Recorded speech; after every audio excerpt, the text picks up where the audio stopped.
Hello and welcome, I'm Exterminator, and thank you for joining me. And as you can probably already tell, today is going to be a little different video. It's going to be quite a bit shorter. It is most certainly not Factorio or From the Depths. In fact, it is, as you can probably tell, a browser game.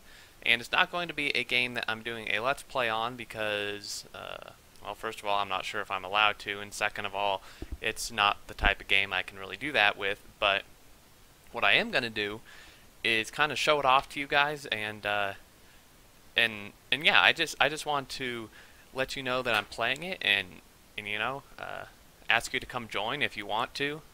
Come join me and play. We can play together. I think it's kind of a good avenue for that. I would play like Factorio multiplayer with you guys and stuff, but I think as I've mentioned in other videos, I have a very let's just say sketchy internet situation where most of the time I have a horrible internet that is just yeah, you can't play multiplayer at all. And then like a couple days a week I have good internet, but I'm only able to be on that for like 3 or 4 hours, so I don't really have time to play multiplayer games with you guys, even though I want to.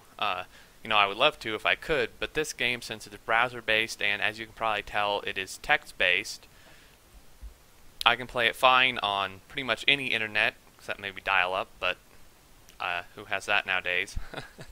No offense if you do, but yeah, I figured maybe we could play this together. So it is a text based browser game, as I've said a couple times, and if you are not into text-based games, then I would probably suggest closing out of the video. I can't believe I'm saying that, but that's what this game is. That's what this video is going to be featuring, and if you don't like these kind of games, I'm not sure it's going to be of much interest to you. But if you do like them, or you're not sure, then I would suggest you continue watching. So, as you can see here, the game is called Kings of Chaos.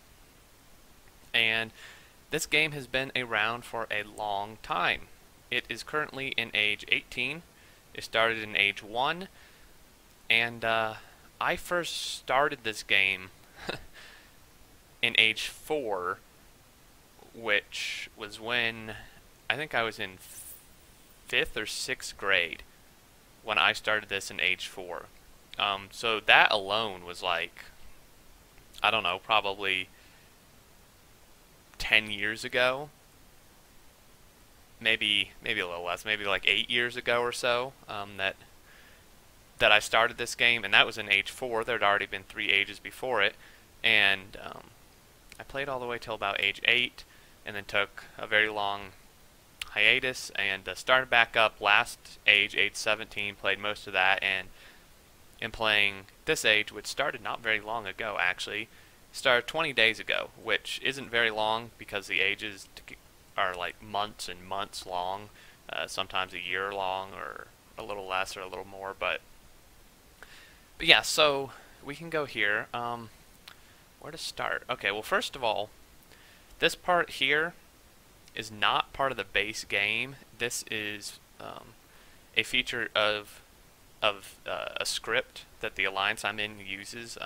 and it's completely legal in the game, but it's part of a script they use that the alliance has access to. Each alliance has one. I think ours is probably the best, but yeah, pretty much what it does is it makes the game, I wouldn't say it makes the game easier, but it makes some of the features more accessible and user-friendly, and it makes the UI a little better, but yeah, let's get into the base game. I don't want this to be too long of a video, but yeah, if you kind of like games like this, like text games, I'd say it's kind of a text-based RPG. If we go home here, when you go to join and set up an account, you have these 5 races you can choose from, and as you can see, they each have their unique bonuses, and really you can pick whatever you want. It really just whatever fits your play style, whatever you think is best. Over here, it shows kind of how they're divided up. Humans, as you can see, are kind of overwhelmingly popular. that's because they're just really good, and that's why I'm human here. But yeah, so pretty much the goal of this is well, it's kind of what I like about this game is it's not one of those games where you have to play like a very specific way to be successful. If that makes sense. Obviously, there's tactics and strategies to do to be more successful than others, but you know, it's not a game where it's like, well, if you don't do this or you don't follow this storyline or whatever, you're just not gonna succeed. You can pretty much play it however you want. You know, I would say the goal is to get the best rank you can, but I mean, it's not. It's really just your own personal thing. For me, my goal is to get the best rank and account I can, and you know, I play this game pretty seriously just because that's how I play multiplayer games. It may seem kind of dumb for a text-based game to play it seriously, but it's a multiplayer game, and that's how I do it. That's how I play shooters. That's how I play RPGs that are multiplayer. I play to be the best that I possibly can, and yeah. But so let's go here. This is our armory, and some of these tabs again are added by the script, but I would say 80 or 90% of these are in the base game here. The only ones that aren't are the farm list targets and the links guy here. But yeah, you have 4 stats, which you build up. Pretty basic: strike, action, defense, spy, and sentry. Strike is what you attack with. Defense is obviously what you block attacks with. Spy rating is what you use to go on reconnaissance missions, and recon for short. People to see their goal, to see if you can attack them, and you use it for sabotaging people, like in war and stuff. This is kind of a war game. It's not like constantly wars going on, but they definitely do happen between alliances. And excuse me while I take a breath there. And yeah, so that's what you use this for. Sentry is pretty much the opposite, the counter to that. You use that to make it harder for people to see your gold. The higher your sentry is, you know, the harder it is to see your gold, and the harder it is to sabotage you. So, pretty basic, and you have weapons for each stat that you can get. You see these are the these different ones here. You know, cheap ones when you start out, and then they get more expensive. And on top of that, there's also modifiers for this. So again, I'm going to try not to explain the base game. Like, sorry, not the base game. I'm trying not going to explain every single thing in it, but yeah, I don't know, I feel excited. Like, I love this game so much, and I think it'd be cool if you guys could come play with me. So yeah, you see they have the strength here. Broken stick is obviously a, well, broken stick, so it's really pretty crappy. As good as a broken stick can be, it does nothing. Though I would think if you like hit someone on the head with it, that'd be worth something. But yeah, they have their strength, and pretty much what this does, it's hard to explain. I don't even know the exact way it works, but pretty much the base strength for like this is 1,000, and there's modifiers that you add on to it to make them better. So you have your fortification upgrades and your siege upgrades. Siege obviously affects your attack power, your strike, and your fortification affects your defense ability. And pretty much these are the multipliers. So the one I'm on right now is Fortress, and it pretty much multiplies the strength of all my defense weapons. Each single weapon, it multiplies the strength by 11.64. In the strike one, multiplies the strike by 17.92. So you take that, you pretty much multiply it times that, and then on top of that, if you go to training here, you have your technology, which is increased with experience, which I'll explain in a minute. But as you can see, the one I'm on, there's tons of them. I'm only like halfway through the list right now, and they obviously get more expensive.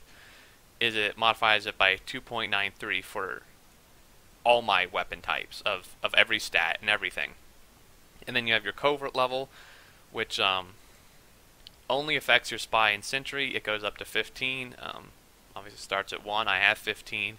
Those are actually fairly cheap, and they are like OP as heck.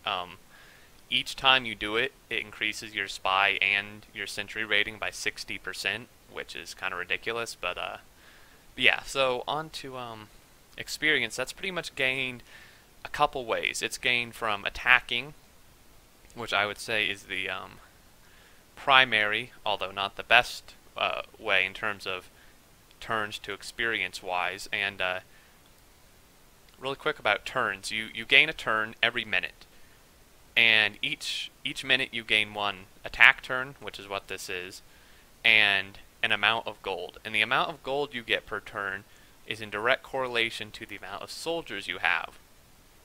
So there's kind of two ways to play in a broad sense, but within those, you can do whatever you want. But there's the objective of either having an okay sized army and just going like 90% strike action and getting all your gold from attacking. Usually people will classify that as a slayer. And there's a type of account which I am currently heading towards called a banking account, where pretty much you get all your income from your turn-based gold, and you try to have as many soldiers as possible. I currently have almost 150,000 soldiers, which is decent. To put it in perspective, you start with 50. So yeah, I mean, if you compare like these top people, I mean, they have a lot, but that's because they have like a bajillion people under them. Yeah, so there's two ways to play. There's two broad senses. Within those, you can do different things, but that's kind of how. So based just from this, from my 93 soldiers, I'm gaining 193,836 gold a minute, which translates into 11.5 million gold an hour. Now this part here is part of our script. It's not part of the base game. The base game will only tell you how much you gain a minute. But yeah, I gain like 11.5 million gold an hour, which is pretty decent. When you start out, you only start with 50,000 gold in your bank, and you only gain like, I don't know, like 40 gold a minute or something. So yeah, that's pretty good. But yeah, so your experience is gained from attacking. It's a 1-to-1 ratio. You gain 1 XP per turn. The other way is through these conquests, and pretty much what they do is they have their different strengths, and it's kind of in correlation to your strike action, but not entirely. You definitely need more strike action than the actual strength says, but pretty much from doing these you get a ton of experience, like just a ton, and up to a point, and then also some gold. But the gold's fairly minimal until you get to like these last two. But you gain a ton of experience. You gain like all the way up until doing it 62 times. Once you hit 62 times, it's a 1-to-1 ratio again, like attacking. But up till then, I think by doing each of these 62 times, I think you gain over like 2,000 experience from each set of 62 on each one. But yeah, I think that's pretty much it. So yeah, it's like a text-based RPG game, and the reason I'm posting this video is one, so we can kind of play the game together, so it'd be something I can play, with my subscribers and all that, and I think it'd be really fun for both of us. And also, for anybody, like those Factorio players who watch my stuff, who like to play like a min-max strategy. While this is obviously a lot different than Factorio, I think this would kind of appeal to that same min-maxing sense that some people might have, because I mean, obviously, while it's a little more straightforward than Factorio, it's like there's these weapons, they do this and all that, but they're just like Factorio and other games like that. There's a lot more efficient ways to do things than others. Like some weapons obviously have more strength than others, but there's like certain combinations that is better like for the amount of gold you spend, and there's specific times you need to get these upgrades, which is more beneficial than others, and stuff like that. So yeah, I think it would kind of appeal to people who like doing that type of stuff. And yeah, so I think I'm gonna close this video out here. But one last thing, another main way you gain soldiers, if any of you do join and decide to kind of play the way I am, which I play this way simply because, to be perfectly honest, I'm an impatient person, and an even more impatient game player. So I don't like sitting around waiting for the perfect attack target to come along, like who's holding, you know, the perfect amount of gold that's going to benefit me the most and all that. I don't like doing that. So, I mean, I am supplementing with attacks now just because that is the most beneficial, but once I get bigger, I won't be, for the reason I just specify. And yeah, so I don't like doing that. I'd rather just sit around and have my gold earned for me. It's kind of like, well, another Factorio comparison, you know, it's kind of just like once you get everything automated, or you have robots, you don't have to go around and do everything. It's kind of the same thing. I just would rather sit around and log in like every hour and spend the gold that is passively generated for me. So yeah, anyway, back on the main topic. If you want to kind of play this way that I am, there's a couple ways to get soldiers. One is through the most obvious, conscription. You upgrade this and you get a certain amount of soldiers per day. You get them once per day, the full amount once per day, and I'm at 2,500 per day right now. I just got this upgrade today. I think you only start out at like 5 or none, one or the other. And the first ones are really cheap, and then after you get to like the past like the 320 per day, it gets quite a bit more expensive. As you can see, the 5,100 is over 1 billion gold, which is a lot. My armory isn't even worth that much, like in its entirety, but that's the main way you do that. So you want to upgrade that, but also you got to recruit. What this is it's really hard to explain, and it'll take forever to explain exactly how it works, but pretty much, in short, it displays letters, and you type out or click. Obviously, typing would be far better. I think you can use a numpad too, where this represents each number on the numpad and stuff, but you type out what's shown, and each time you do that, you are, and again, this isn't exactly how it works, but this is a simple way to explain it, and it's a general premise. Every time you click that, or type it, it gives, now for me, it's not going to do that, not these first 5, because it's my own link, but once I get off my own links, which will happen after 5, okay. Once you do it, it'll give you 1 morale. As you can see, that just went up by 1. Went up by another 1. And each time you do that, it goes up by 1.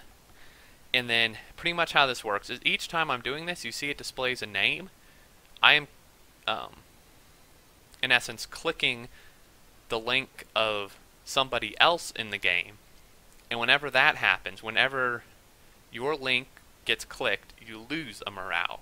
So you can kind of see how it's how it goes. So each time I do this, I gain 1. And by doing this, I'm clicking another person's link, and by clicking their link, I am reducing their morale by 1, which in turn gives them 1 soldier. So, to put it very basically, the more you do this, the more soldiers you're going to gain over time. It's not an instant effect, because it obviously happens when other people do the same process and hit your link. The more morale you have, the faster it will go down, which means the faster you'll get soldiers. But as you can see, this is pretty lame. This specific way of doing it. It only shows 1, and it's not particularly fast. The other part of the script that our alliance has is this thing here, and I'm not gonna like actually do anything with it, but pretty much it loads them 3 in a row. It's way faster. You can do it way faster. You know, once you get the hang of it, you should have no problem doing like 150 a minute or something.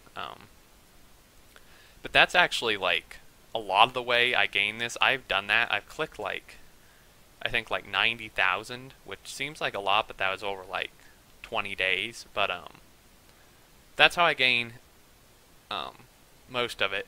And then another way, and this is how I've gained a little bit, is when your officers do the same thing. Whenever their morale goes down and they gain soldiers, you gain a little bit of that. But it's not a lot, so I gain most of my stuff from my recruiting thing and my conscription thing. But I think that's going to be it, guys.